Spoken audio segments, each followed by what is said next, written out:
What is oh! Woo! Welcome. This week, we got an awesome show lined up this week. We're talking topics that I absolutely love: leadership, company culture, planning. If you had asked me 5 years ago about planning, I probably would have said, go see my wife, because I don't really do planning. But as I've come to realize, planning is critically important. So we're going to talk about a topic that I love. So, Jamie, let's... Brother, I'm juiced to talk about this too. Like planning. I mean, I work with businesses all over the world, and one of the key components to get what you want in your business and out of your business, it takes having a plan. Some people call it goals. Some people call it this. Guess what? Planning is looking at each and every step of that process along the way towards your ultimate outcome. So much like you, Mick, dude, I'm freaking juiced to talk about this. I'm juiced to see how company culture is going to tie in with that whole aspect of planning. Leadership, we're having a really great, outstanding leader. And I'm going through a really great book right now, Dichotomy of Leadership, with Leif Babin and Jocko Willink. And mind blown, just absolutely epic stuff. So I'm stoked to jump in today. Yeah, me too. And look, we just had our annual planning day at work yesterday, and it was absolutely awesome, man. So like an annual day, we sit down and we nut out all things that are important to the business. And you say about planning and company culture, if you want a strong company culture, you've got to plan for it. You've got to do things, schedule things, make things happen to have a strong company culture. Find out all the things that you need to have a strong company culture and plan to do them. Because if you just let it float by the way, in a small business, in a really small little business, company culture is a lot easier to control and build, because it's basically built around the owner or the entrepreneur or the person who starts the business. But as a business grows, you got to plan to keep that culture alive and do things. Otherwise, it can just fall apart. Easy as pie, you know? Yeah, no question. What I love about the planning process too is we begin to share communication. We begin to create that culture by including those key decision makers, right? As I'm going through the Dichotomy of Leadership right now, and I'm right in the beginning of it, they talk a lot about not having just one centralized command. They talk about decentralizing command, being able to get your people, your teams, that certain level of leadership, which creates the ultimate culture. And by planning, everyone gets to see where things going. One of the biggest things that I've seen that ruin businesses is not taking that time to plan, but even more importantly, not taking the time to communicate those plans with everyone involved. And that's everyone. That's from, not that there's anything wrong with the janitor, but all the way right from the janitor, all the way up to the C-suite and beyond. This is the ticket. Planning sets it up. Now, Mick, I got to ask, right? In the business, as you went through planning, and without giving us specific details, what are some of those things that you took away? Because I know you were watching the interactions of everyone as well. What did you see? Look, to be honest, one of the biggest things that I saw was the level of engagement surprised the hell out of me. There was people in the room. There was from all, not all levels of the business, from supervisor up, but they were the level of engagement. There's people that have been in the business 5 weeks, and there's people that have been in the business 12 years. And the level of engagement was phenomenal, and the way people, what they bought into and their contributions, it really surprised me. It was absolutely fantastic. And that's probably one of the benefits of having a planning day like that, is you get that level of engagement and people understand where the business is going, what it stands for, and why we, all of us got together and we refined our purpose, because it didn't sit right with us. So with more people in the room, we sat down and they said, yeah, look, that doesn't actually sit right. Let's change it. That's something really key there. People having the cojones to step up and say, you know what? No, that doesn't sit right with me. Right? That's not cool. The worst thing anyone can do in any one of these meetings is just sit back and say, yeah, that's just the way it's going to be. No, this is that opportunity for us to get that information out there to ensure congruency with the entire team. And if it's a bad idea, let's call it a bad idea. Let's not hold it back and then be one of those people that's sitting there is like, yep, I knew that wouldn't work. Right? What does that get you? What does that do? That does absolutely nothing other than completely, totally destroy that company culture. If you can, because I'm curious, I'm just the curious dude. I'm like Curious George, right? What were some of the things, maybe if you can share? If you can't, that's cool, that's okay. But some of the things that you discovered that didn't sit well with people, if you can share. If not, hey, cool. Some of the things that didn't sit well. So we had an amazing facilitator, Julie. She was absolutely phenomenal. She's part of K2 Elite, and she facilitates. It was organised through the Kerwin's team, and she come out. She's been in the program for 6-7 years now. No, 5 or 6 years, sorry. And she's a senior leader and facilitates. She was phenomenal. And to maintain the energy in the room, after lunch, get up and jump around like a bit of a lunatic. But to some of the people, that's not up their alley. Like they were like, "Nah, I'm not interested in this." So for me, watching that, there's a couple of people that did not enjoy that at all. That they were like, "Yeah, go away," sort of thing. That's not their jam. And I get that. And there's multiple ways to lift the energy in the room, but that was just one thing that I noticed a couple of people didn't really enjoy. They did it, but they didn't really enjoy. You could see it was like not their thing. Interesting. Which was interesting. And look, and that's okay. It was just interesting to watch. But that was one thing that I see. And one other something else that didn't sit well. No, I think everything else landed pretty well, to be honest. Like there was some things that lots of people put their hand up and said, question, what's that got to go here? And which was fantastic, like one of the key things that I found with doing the planning day is making the environment, the right environment where people can put their hand up and ask the question that might make them look a bit silly or say something that's on their mind to get the result, or like not be afraid to speak up. And I think that's one thing that laid the platform for a great planning day, is having an environment that's safe and there's trust in the room and there's no judgment and everyone parks their ego at the door. Love that. See, and that's the whole idea behind it all. We've got leadership, we've got company culture, and we've got planning. I guarantee you, if you didn't have two of those pieces, if you didn't have those key pieces, leadership, and Mick, you're one of the leaders, right? You're up there. You're that guy. You're one of those leaders that helps to create the really great, amazing, open culture where people are safe to share, right? That's what gets you moving forward on the whole planning session. If everyone's sitting there doing one of these, right, really negative, closed off body language and all that, that's going to say something about the culture of the business. And that is right on the shoulders of leadership. I'm going to call it out tight. I'm going to say it tight. That's on the shoulders of leadership, because a leader's job is to create the right company culture. I will stand by that 10,000%. Yeah, that's right. That's one of the leaders' main jobs, is to promote, support, engage. It's all around the company culture. So, someone asked me the other day, grade 10 kid, I went and did a presentation for some grade 10 kids for the school around future opportunities and what there is out there and what some expectations are for business. And I did basically, because these kids are coming out of school, so they started their careers. So I did the 8 things that require zero talent presentation, nice. Attitude, effort, turning up on time, all that kind of stuff. Yep. And I said, you guys don't need to, you aren't getting employed for your experience. You're getting employed for these things: your attitude, your effort, your willingness to learn, all these things. So that's what you need to do. Master those and then put that forward, and you'll be successful. And they said, oh, what do you do? What's your day involve?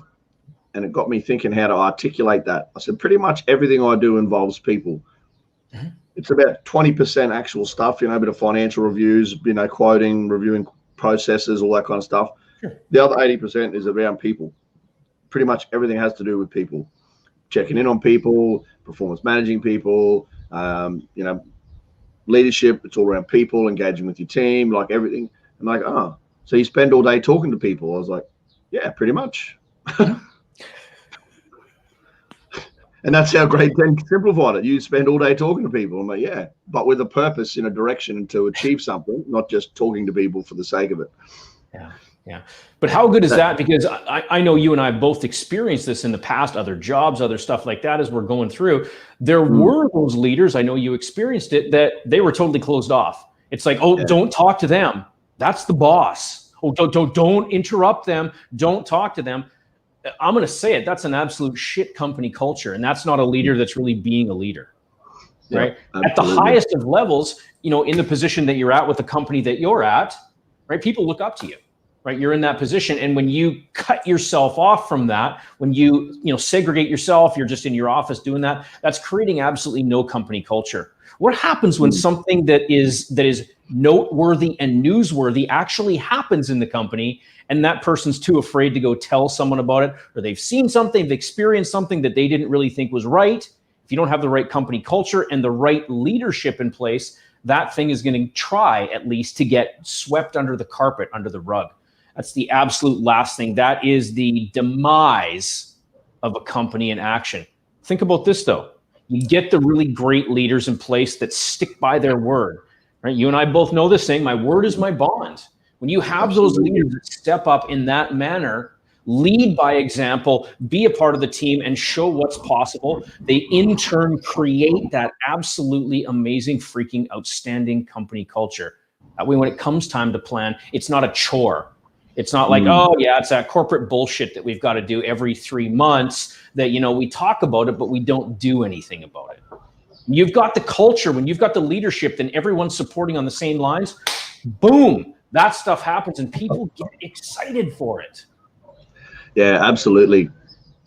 Being excited for it, being a part of that. And then the other side of that is having an acceptable standard as your culture, having things in your culture, you said about before about having the ability to call people out. That's how you set the standard in your culture, and you call people out. And if the leader calls people out and the leader allows other people to call them out for behaviors, because leaders aren't perfect. Yeah. And I often say, if I've done something you didn't like, or I've done something, call me out. It's not okay. I'm not perfect. I'll make mistakes. If I do behaviors that don't align with our values, call it out. Yeah. I want you to call me out. You all have permission. I'm a part of the same culture that you are. So as a team, we need to call out behavior that's not acceptable. I love that. It's all about the behaviors that don't align with the culture, that's how it's got to be. Totally. So how do we set up an environment that overcomes that whole thing? Like, well, geez, Mick, you're the boss. I'm an installer. I can't talk to you because you're the boss. How do we overcome that? What's a really great tip? What do you do? It's about engaging with the people on the floor. So every morning I spend half an hour just talking to everyone, whoever walks past me, ask them how their day was, how their family was, how'd they go at the soccer grand final on the weekend, build relationships with them.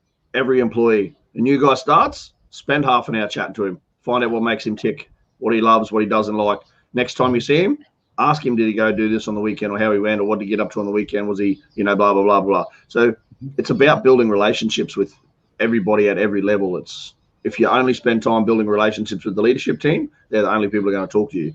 But if you spend time building as the leader with everybody, then everybody will talk to you. But what about those old theories and old myths that, we can't talk to the people on the floor. We can't talk to the receptionist or anything like that because we're not on that same level. What about those bullshit myths? What do you say to that? Park your ego at the door. It's bullshit. Say that one more time. Park your ego at the door. It's bullshit. Yeah, totally. We want to make ourselves accessible. Nobody's too good to talk to anybody. That's your ego talking. Go away. Yep. Absolutely. I've been in many of those situations where it has been set up like that. I mean, even recently, I'm talking within the last 10 years, right before I was a coach. There was a company that I worked with, and it was very much like that. Oh, don't go to the fourth floor. Don't go to that corner office. Oh, don't talk to them. Right? Pretend you're not there. That's bullshit. That's not company culture whatsoever. What does a leader do? A leader engages, right? A leader is a part of it. A leader cares about that team. A leader is willing to go that extra mile to ensure the ultimate success of the company. A leader owns it all, right? Absolutely. And, having good leadership and continuing good leadership and good culture in the business takes planning. Yeah. Planning to put the right people in the right positions. Planning to do set a standard that's going to promote the right culture. Planning to do things in the business, activities, processes, whatever that support that culture. Yeah. All three of those topics tie in so closely together that it's not funny. And if you can plan to have strong leadership and you can plan to have a strong culture, and then it makes the planning even easier. So it's like I don't know, a wheel that just like builds momentum down the hill. You go here, and then round and round and round and round in circles, and it makes that process even easier, and you build momentum. And it's fantastic. For a company that's never done this before, say we're working with a new company, or the idea of planning is somewhat foreign, or maybe it's just they've never done it before. How would you suggest they just start? Like, where do you even start? Like, how do I know, like, what do I have to do? Everyone, come on in, we're going to plan. I suspect there's got to be at least something to it. How would a person even get started? So for me, I would pre-frame the meeting in advance to give everybody time to plan. That it's mandatory. Due to time restrictions and the COVID stuff, and trying to plan a facilitator to come in before my mastermind, which is next weekend, we had to. It was a little bit short notice, and one or two of the leadership team couldn't make it. One was getting an operation, and the other one had some stuff planned out of town. So I would plan it in advance to give everyone enough notice to say this is mandatory. Have a look at leave and all of that, so that everybody is on board. But then I would also pre-frame the meeting that this is an opportunity for them to have an active role in how the business runs and what it is. And then the other key thing that I would do is get a third-party facilitator to do it for the first time. Gotcha. Here's a question that popped up. I'm going to throw this on because I think this is really relevant right now. It's from Neil. He's asking about a place to plan. I would also agree it probably has benefits to go elsewhere to do the planning, off-site, unless you've got a big space that's secluded and you've got an environment where people know, okay, they're in there, let's leave it alone. So we have a meeting room on site, quite big, enough to hold 15 people or so, and everybody sort of knows there's meetings on and you're out of the road. It's, that's over there. There's no phones over there. It's like sort of on its own, which is really good. So we use that, but I would also recommend if you've got a space that's, well, you're in the middle of your office and it's noisy and busy, then potentially I would go elsewhere so that you got that. Sorry, there's a few trucks driving past. No problem. So that you've got that time to just dedicate to it uninterrupted. Make it clear that everybody is like, put your phones on silent, plan to not be in the business for the whole day. So put whatever plans in place you need to be, have someone fill your role, have one answer the phones, whatever you need to do. And look, to be honest, there was challenges for us to do that because we're short-staffed in the admin team, and two of the people that were in the meeting are in the admin team, or they're leaders in the admin team. So taking more people out of the already short-staffed team was really challenging, but we made it happen because it's so important. Yeah. And this is the part of being able to leverage people as well. Maybe for one day you get an extra VA, you get a staffing service or something to bring some people in to at least help. I mean, not to replace the position, but at least to fill those gaps as much as we can. The idea of bringing in that facilitator, absolutely. In my program, the Ultimate Business Development Program, I get into it deep. I'm actually training it next week. And one of the things that I talk about is many of the things that you shared here today. And I love that, Mick. Thank you. Capturing it, right? I've made the suggestion in my program, go find your D-Rock. Go find your person that can, capture this information, because we can use this for a couple different things. Obviously, we're not going to let out the big company secrets, but how many people do you think out there, right? Your audience, whatever it is, would like to get at least a little glimpse of what's happening behind the scenes, at least to know that the business that they're about to do business with really has some structure in place. What's that going to do for your brand? I've got a hallucination that that's going to make an absolutely massive difference when we utilize it. Plus, when we take that information, we're able to bring it back. We're able to record the biggest pieces out. Is there some training, some company training that can be created out of it? Is there some accountability pieces, right? Are we always keeping that purpose and mission at the forefront of our focus? It's putting all these things in place that will absolutely make the most radical of differences. Absolutely. And I agree with you 100%. And I'm actually really, really disappointed in myself, is because 3 times through the event, through the day, I said, I need to take some pictures or use this for social media or record this in some way. Yeah. And I didn't. And I also spoke to Julie, and she said, we were supposed to take some pictures and post it in the K2 boardroom. And we both didn't. I was really, really frustrated because Mm-hmm. that would have been amazing. And even just to show people like we care about our business. We're having our planning day, you know, like what it does for your brand is huge. Just to show your customers and suppliers and your clients that, mate, I'm planning to be better for you. You know, like Mm-hmm. this is what we want to make ourselves better so that we can serve you more. You know, that makes a huge impact in your brand and what you stand for. Yeah, absolutely. We're in the day and age of technology. We really truly are.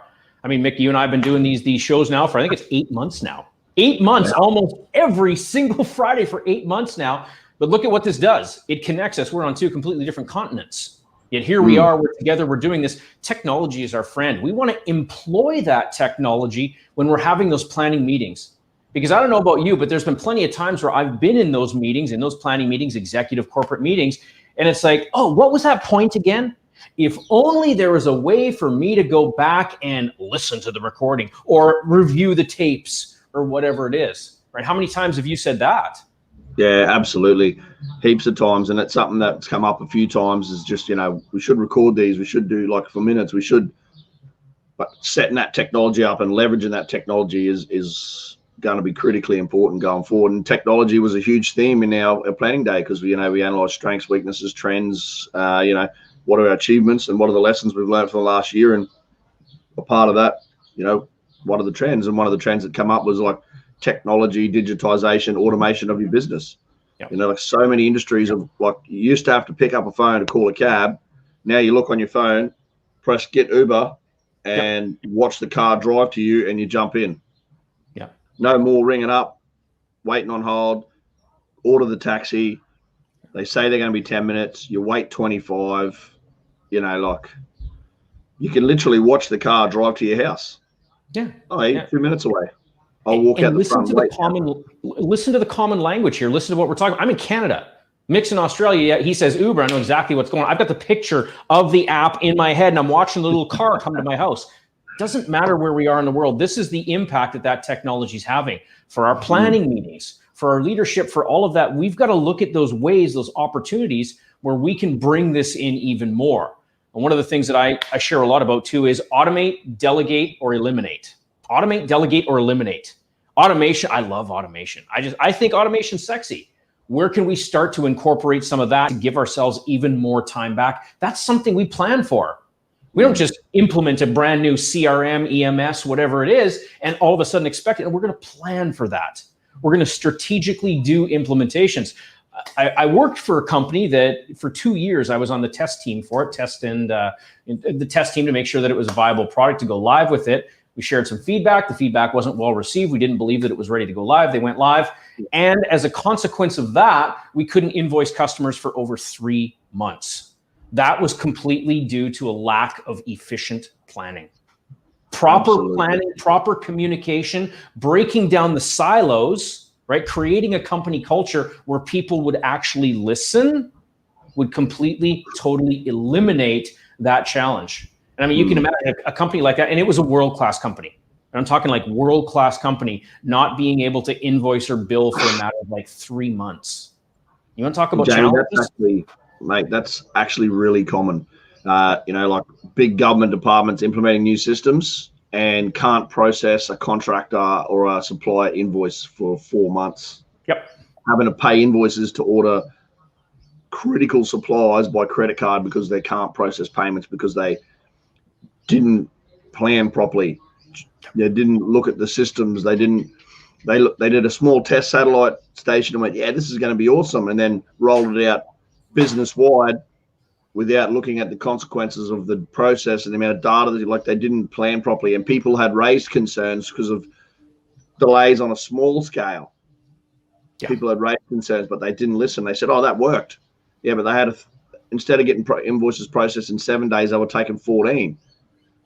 So they doubled the processing time in a small thing. And when you added in the volume, it compounded that delay to huge numbers, but they didn't listen. They didn't plan properly. And you hear this a number of times. It happened here in the government, a big payroll debacle. They implemented a new payroll system and they were about to have nurses and doctors walk off the job for the hospitals because they, again, implemented a payroll system without planning it properly and people weren't getting paid for months. You know, right? I got to put this one up. Unfortunately, I can't see who posted it because I guess StreamYard's not able to see their profile. But check this out. It says planning prevents piss poor performance. Isn't one of my favorite sayings. That the truth? Isn't that the absolute freaking truth? Planning does prevent piss poor performance. A lack of a plan is planning to fail. A lack of that time. And people might think, oh my God, every quarter I've got to sit down for like a day. How can we ever survive that much time away from work? Well, number one, if that's what you're saying, you've got bigger problems. I'll be completely honest here. If you're saying that you can't survive without from being one day away from work to actually plan your future, you've got much bigger problems. That investment in time to actually get your strategy together, to look at the next quarter, look at the next 6 months, maybe even look at the next year, depending where you're at in your process, that will pay you dividends. Absolutely, Jamie. And you know, one thing that's planning does, it gives you and everyone clarity about what needs to be done. And what clarity does, it gives you power. It is the absolute. Like, just think back to a time, anyone who's watching, just think back to a time where you knew exactly what you had to do next and think about how that felt.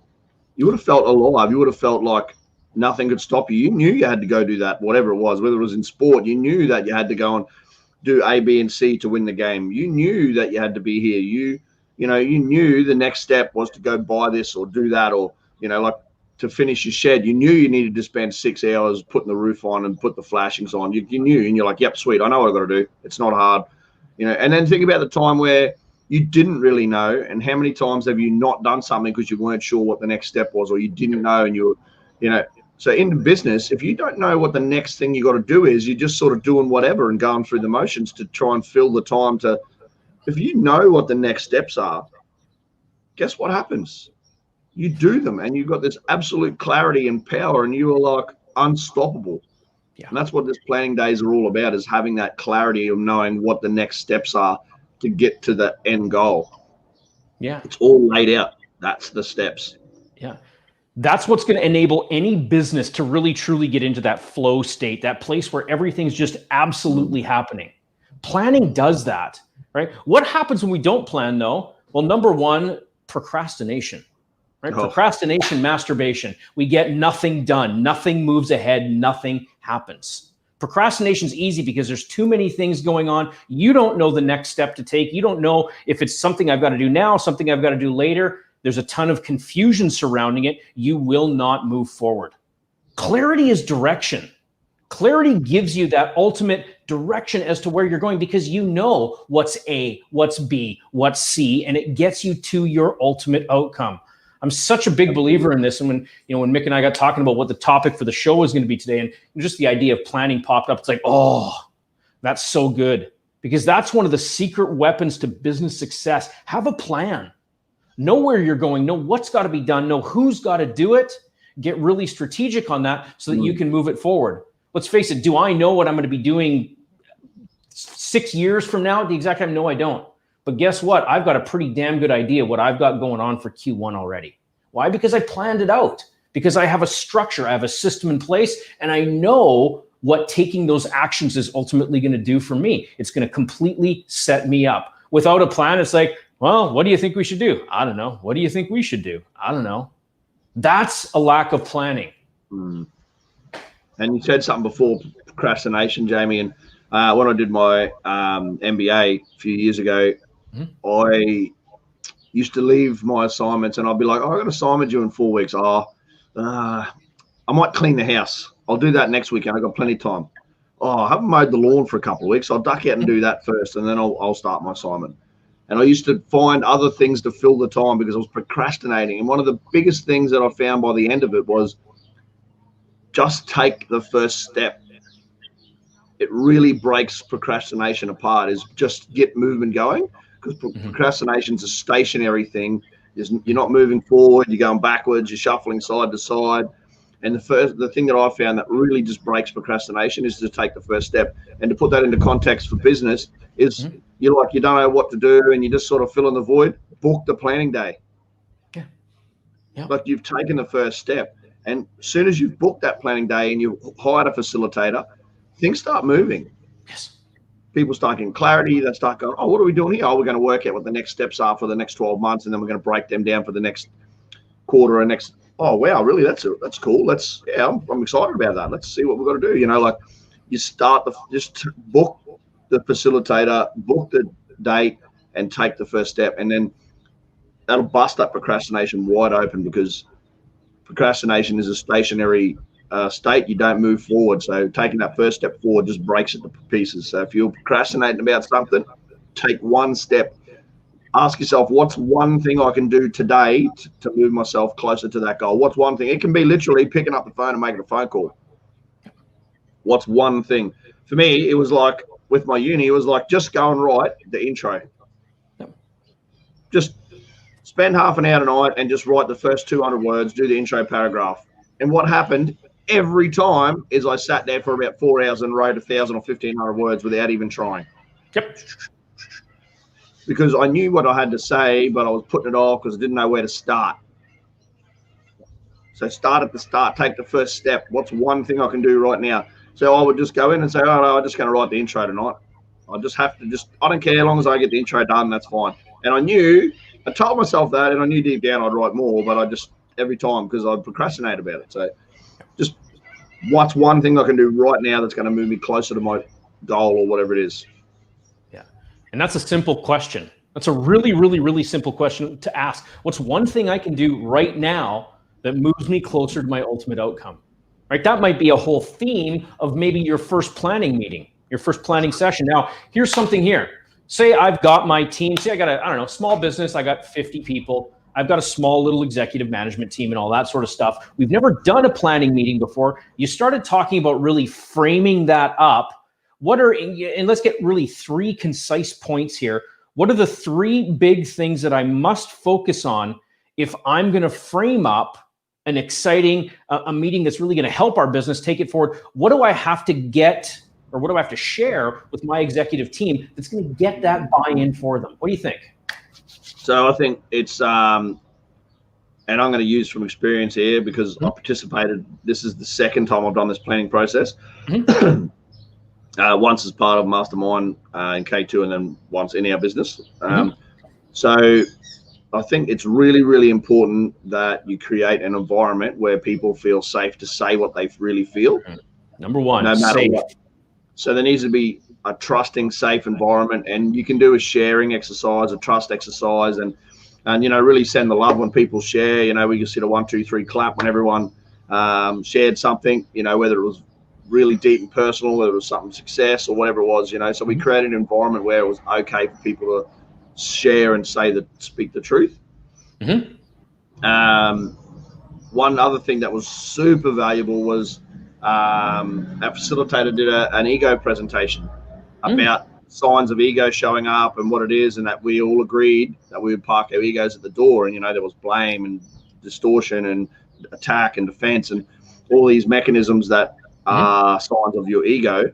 And she put context around what your ego does, and we all agreed we'd just park our egos at the door. So, and we would call it out if we saw people's egos coming in. So that was something that was really, really powerful, because we didn't have that butting heads of departments saying, no, well, that's not right, and we want to do this. And there was times where we were saying, well, this process doesn't work because, well, how do we automate it? Well, we can't, because we're relying on this happening and that happening, and we're waiting for this department to send this to us. And in previous meetings, they would have said, well, you should do this and that, and we shouldn't have to. Like, there would have been butting heads in that process, but there was not.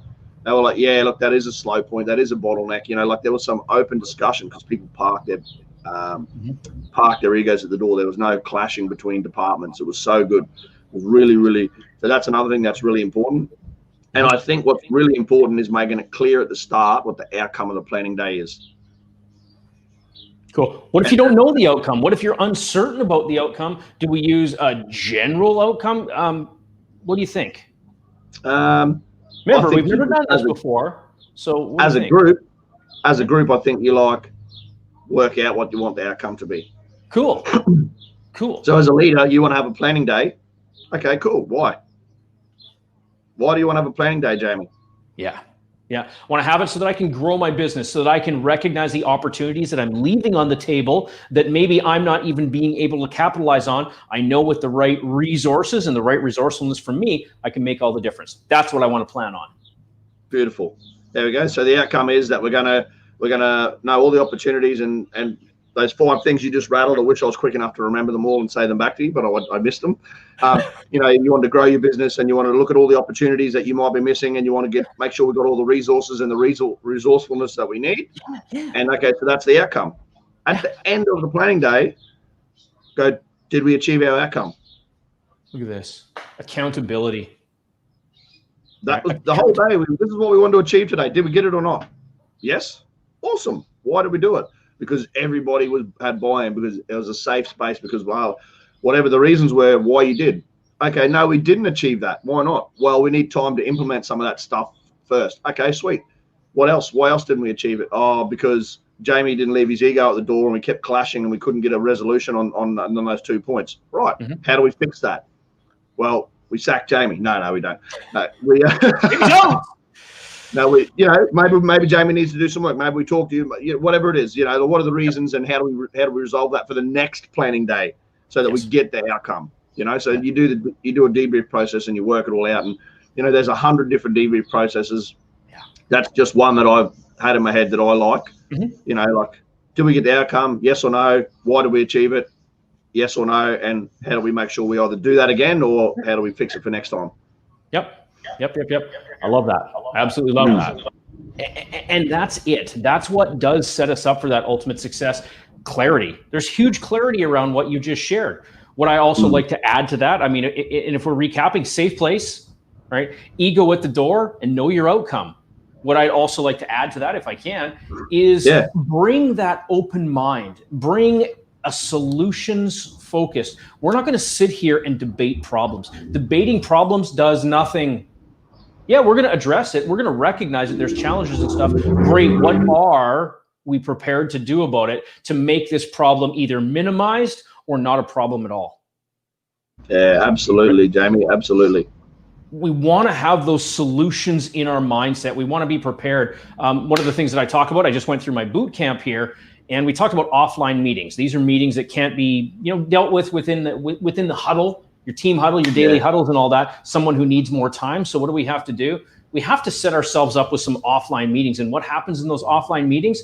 These aren't a place where you get to be the boss and give all the direction. No, these are a place where your team members get to come and present their solutions. They're going to tell you what the challenge is. We want to honor and respect the fact that they've recognized the challenge. Great. What are 3 things that you believe could be solutions no matter how outlandish? Here's what I like to do with this. I like to bring in some of those crazy ideas. Because I'll tell you why. Right? Somebody at one point would have said, what, you want me to stick a battery in this thing and drive this thing around on battery power? You must be nuts. Yep. What's the number one most valuable automaker right now? Tesla. Right? At one time, that idea would have seemed completely insane.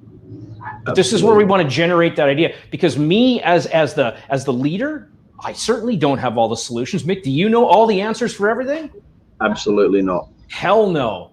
Sometimes what it takes is really that out of the box thinking. And sometimes as leaders, we can kind of get stuck in that box. As much as we'd like to think that we're those open-minded, free thinking type leaders, sometimes it just takes someone else to look at it from a completely, totally different perspective. And it's like, holy shit, I never thought about that way. Tell me more. Right? And how good, right? We're talking about company culture. We're talking about leadership. How good does that person feel when you lean in, you listen rapidly, you're like, whoa, that's an incredible idea. Tell me more. First of all, how good is that person going to feel? They're going to feel like they're engaged and bought in, and they're going to bring more ideas to you, and it's going to celebrate the fact that they are innovative and they're moving forward, coming to you with ideas. And it's also going to reinforce that culture and that behavior that you want to achieve. And the power of having those ideas is what it does is it opens up other people's thinking. So if you have a small offline meeting or even having a brainstorming session and you don't close out crazy ideas and they're like, oh, hang on a minute, and that gets someone else thinking on a different tangent, and all of a sudden you come up with a solution that was nowhere near where you were before. You were thinking this cup is the answer, And then all of a sudden you go, you know what we really need? A mobile phone. That actually will fix the problem. You know, and that's how you can go from one to the other. And it takes someone saying, look, maybe we could put a battery in that. Well, how do it's just a process. Yeah. And it can just go off in a completely different direction, because what it does is opens up other people's mind for thinking about or running with it. Hey, actually, that's a good idea. But what if we just did this, this, this, and this? But if you had to shut that idea down early, no one would have done that. Like that, that would never have eventuated. And leaning in, and what that does, like you say, for the culture, is it just adds more value to it as a whole. And it's super important, is that as the leader, you lean in and you listen to these ideas, no matter how crazy, because that's one of the things that promotes innovation is just snowballing crazy ideas and just seeing where they take you. And and that's it.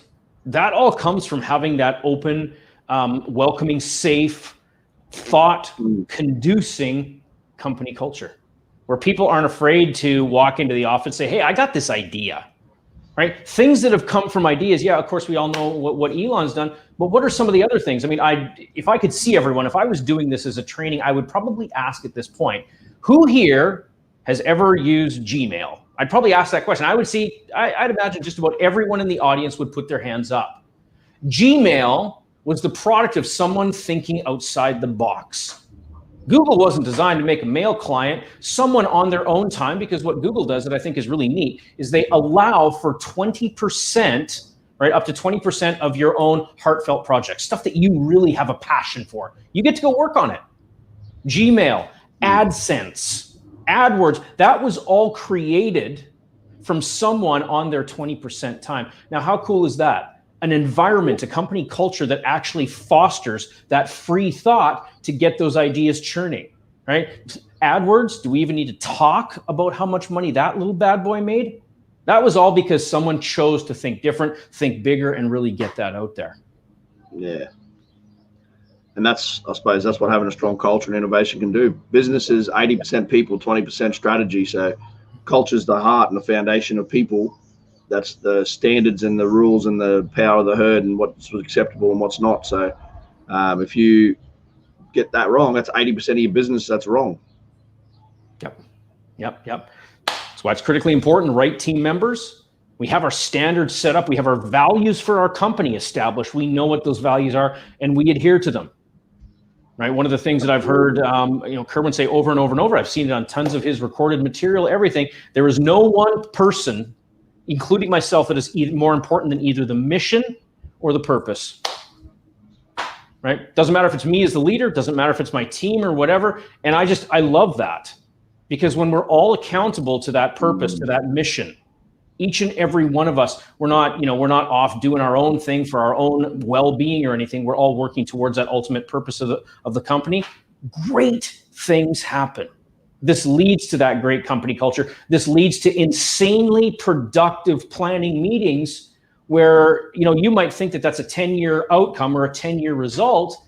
And because everyone is so incredibly engaged, everyone is just working passionately at it, you crush it out in 3 years. How good is that? Absolutely, Jamie. That is, mate, it's so good. Absolutely. And I think what adds to the culture is what you plan, and then you go to your next meeting and you're ticking things off and you see in progress. That just builds momentum, builds the culture, just builds towards it all. Yeah. It's the foundation of it all, mate. Yeah, absolutely. We have dropped a ton here today. It seems like we just started. Right? We've dropped an absolute ton in this conversation today. Really take the time and go back through this. I know you're going to find, you the viewers, you the listeners, you're going to find just an absolute ton of gold in here.